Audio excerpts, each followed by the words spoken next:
Hai, Assalamualaikum. Sama saya lagi Zohir, kadang pada Aim Home Property. Sebuah lagi binaan. Alhamdulillah kita dah selesai syarah kunci dah. Kita korang kalau tengok video kita review bersama tuan rumah. So hari ni saya nak tunjuk dalam video ni khas untuk you guys. Kita review satu persatu hasil binaan. Ini package-nya diberi nama package Lily Type B. Untuk keluasan rumah yang macam ni 20 x 38. Total keseluruhan adalah 760 kaki persegi. Ada 3 bilik dan juga 2 bilik air. Jom kita bawa masuk. Macam tuan-tuan tengok, inilah warna coklat dan juga coklat. Satu coklat terang, satu coklat lembut. Ini adalah pilihan daripada tuan rumah sendiri untuk pilihan cat. So kalau tuan-tuan nak buat rumah macam ni, tuan-tuan boleh pilih colour yang sama boleh. Tuan-tuan ada cita rasa cat berbeza pun boleh. Tiada masalah. Terpulang pada tuan rumah. Jom bawa masuk. Ini adalah bahagian ruang tamu. Kalau package kita, mana-mana package memang kita bagi percuma tiles 1x1 untuk keseluruhan rumah. Untuk package kita, mana-mana package memang standard lantai ke ceiling setinggi 10 kaki. Jadi berhampiran dengan ruang tamu adalah kita punya master bedroom. Betul-betul di sebelah ruang tamu. Inilah keluasan master bedroom kita.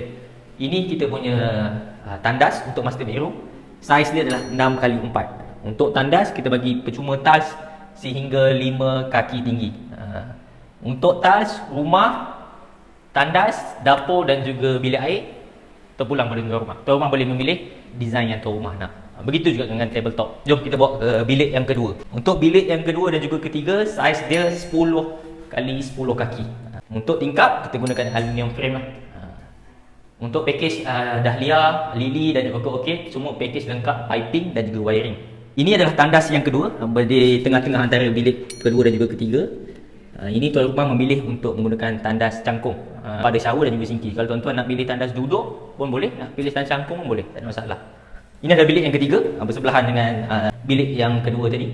Saiz dia sama 10x10. So rumah ni kalau kata nak duduk bertiga boleh, nak duduk berempat pun tak ada masalah, selesa. Dengan keluasan 760 kaki persegi. Ini adalah bahagian dapur bersebelahan dengan bilik.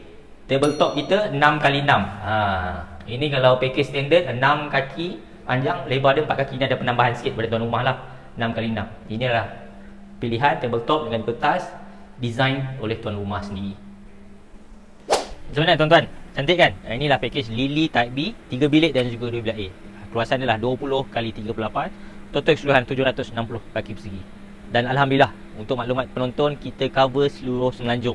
Tuan-tuan tanah di Johor boleh buat, di Perak boleh buat, di Melaka boleh buat, Negeri Sembilan pun boleh buat. As long as ada jalan masuk dan juga tanah sendiri. InsyaAllah nak tengok package-package yang lain, tuan-tuan boleh hubungi mana-mana social media kita. Dan saya juga ada letak nombor telefon untuk tuan-tuan hubungi. Kita juga ada ruangan komen untuk tuan-tuan komen sebarang persoalan. InsyaAllah saya dengan tim saya akan jawab.